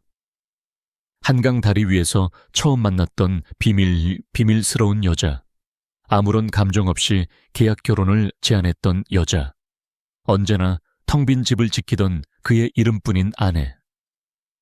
그녀가 이 거대한 기업 제국의 주인이었다니. 은성그룹으로의 기적 같은 입사, 위기의 순간마다 나타났던 행운 같은 단서들, 그리고 지난밤 자신에게 용기를 주었던 그녀의 눈빛. 모든 퍼즐 조각들이 순식간에 맞춰지며 그의 머릿속을 강타했다. 서연은 사람들에게 생각할 틈을 주지 않았다. 그녀는 강당 옆문을 향해 손짓했다. 보안팀은 지금 즉시 박태수 본부장과 관련자 전원을 현장에서 체포하여 밖에서 대기 중인 검찰에 인계하세요. 그녀의 말이 떨어지기 무섭게 미리 대기하고 있던 건장한 남자들이 강당 안으로 쏟아져 들어왔다. 그들은 박태수를 비롯해 청중석에 앉아있던 김 팀장 등 그의 핵심 공범들을 정확하게 찾아내 제압했다. 이건 와 내년이 감히 내가 누군 줄 알고. 완전히 무너진 박태수는 끌려나가면서까지 저주를 퍼부었지만 그의 발악은 허공 속으로 사라질 뿐이었다. 강당은 순식간에 정리되었다. 심판의 날은 그렇게 끝났다. 무대 위에 홀로 선 서연은 소란스러운 강당 속에서 오직 한 사람, 강지훈을 찾고 있었다. 마침내 두 사람의 눈이 허공에서 마주쳤다.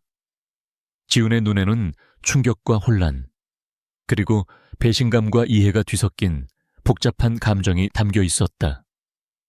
서연의 눈은 평소처럼 고요했지만 지훈은 그 깊은 곳에서 희미하게 흔들리는, 마치 그의 이해를 구하는 듯한 연약한 빛을 보았다. 수많은 카메라 플래시가 두 사람 사이에서 터져나왔다. 거대한 악을 무너뜨린 심판의 날은 끝났지만 두 사람의 진짜 이야기는 이제 막 시작되고 있었다.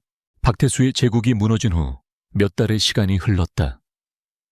은성그룹은 대한민국 재계 역사상 가장 극적인 구조조정과 개혁의 시기를 겪었다. 새로운 회장으로 공식 취임한 윤서연은 박태수가 남긴 부패의 잔재를 뿌리 뽑기 위해 강도 높은 개혁을 단행했다. 그녀의 곁에는 그룹의 새로운 영웅으로 떠오른 강지훈이 있었다. 그는 더 이상 억압받던 신입사원이 아니었다. 그의 산업 스파이 혐의는 완벽하게 벗겨졌고 그의 천재적인 설계 능력과 용기는 모든 임직원들의 존경을 받았다. 윤서연은 그에게 그룹의 미래를 책임질 신규 프로젝트 개발본부의 본부장이라는 파격적인 직책을 제안했다. 하지만 두 사람의 관계는 여전히 안개 속에 있었다. 투자 설명회장에서 모든 진실이 밝혀진 그날 이후 지훈은 오피스텔을 나와 작은 원룸을 얻어 생활했다. 그들의 계약 결혼은 이제 아무런 의미도 법적 효력도 없었다. 그는 자신을 둘러싼 모든 것이 윤서연이라는 거대한 손에 의해 설계되었다는 사실에 깊은 혼란을 느끼고 있었다. 은성그룹으로의 입사, 위기의 순간마다 나타났던 도움의 손길들, 그 모든 것이 우연이 아닌 그녀의 치밀한 계획의 일부였다. 그는 그녀에게 이용당했다는 배신감과 동시에 그의 재능을 알아보고 위험에서 구해준 그녀에 대한 고마움 사이에서 길을 잃었다. 윤서연 역시 마찬가지였다. 그녀는 마침내 아버지의 유산을 지켜내고 그룹을 정상 궤도에 올려놓았지만 마음 한구석은 텅 빈 것처럼 공허했다. 그녀는 매일 밤 텅 빈 오피스텔 거실에서 홀로 야경을 내려다보며 강지훈을 떠올렸다. 계약으로 시작된 관계였지만 그의 정직함, 그의 용기, 그리고 부조리 앞에서 결코 굴복하지 않았던 그의 단단한 눈빛은 어느새 그녀의 얼어붙은 마음속에 깊이 각인되어 있었다. 그녀는 그를 도구로 이용했지만 그 과정에서 그라는 인간 자체에게 매료되어 버린 것이다. 하지만 그녀는 차마 그에게 다가갈 수 없었다. 자신이 그에게 저지른 기만과 조종의 무게가 너무나 무겁게 느껴졌기 때문이다. 그러던 어느 날 저녁, 지우는 윤서연으로부터 저녁 식사 초대를 받았다. 장소는 그들이 처음 만났던 한강 다리가 내려다 보이는 최고급 레스토랑이었다. 지우는 복잡한 마음으로 약속 장소에 나갔다. 창가 자리에 앉아있던 서연은 이전보다 조금 수척해 보였지만 한층 더 깊어진 카리스마와 아름다움을 뿜어내고 있었다. 두 사람 사이에는 어색한 침묵이 흘렀다. 와인이 몇 잔 오간 후에야 서연이 먼저 입을 열었다. 미안해요. 그녀의 목소리는 작았지만 진심이 담겨 있었다. 당신을 속이고 내 계획에 장기말로 이용했어요. 당신의 인생을 내 마음대로 흔들었고 위험에 빠뜨렸어요. 어떤 변명도 할 수 없습니다. 정말 미안합니다. 그녀는 평생 누구에게도 숙여본 적 없던 고개를 숙였다. 지우는 말없이 그녀를 바라보았다. 그의 마음속을 휘젓던 혼란스러운 감정들이 그녀의 진심 어린 사과 앞에서 눈 녹듯 사라지는 것을 느꼈다. 그는 천천히 입을 열었다. 당신이 아니었다면 우리 어머니는 돌아가셨을 겁니다. 그리고 나는 평생 건설 현장을 전전하며 꿈을 잃은 채 살아갔겠죠. 당신은 나를 이용했지만 동시에 내게 기회를 주었습니다. 건축가로서의 내 꿈을 다시 펼칠 기회를, 그리고 부패한 세상과 맞서 싸울 용기를 주었습니다. 그는 와인잔을 들어 올렸다. 그러니 사과하지 마세요. 오히려 내가 당신에게 감사해야 할지도 모릅니다. 그의 말에 서연의 눈시울이 붉어졌다.